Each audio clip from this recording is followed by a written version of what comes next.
So I don't use the story as a hook. The story is integral to the lesson that I'm teaching.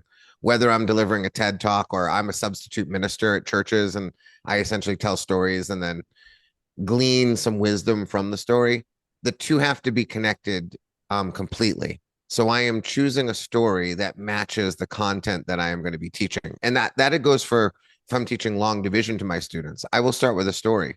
And that story in long division is something probably about the idea that there are some processes in life where you can make lots of mistakes and you still get a decent answer at the end. Probably a cooking analogy is what I would use with my students. A time when I really screwed up a stew and but we could still eat it. It wasn't really great, but it was palatable.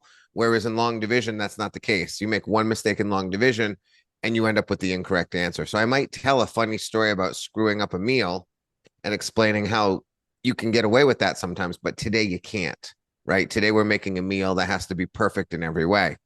And then as I teach long division, I'm going to keep bringing the story back.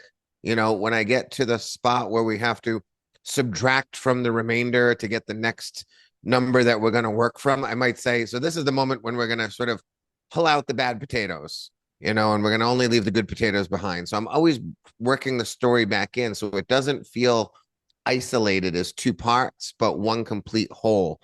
But I start with the story for entertainment purposes, really, to get people to enjoy what's happening, change brain chemistry in really significant ways by telling a story and hopefully making them laugh a little bit, and then continuing to lean into that story so it doesn't feel like something that I use simply to hook you, but something that was important to every step that I took along the way.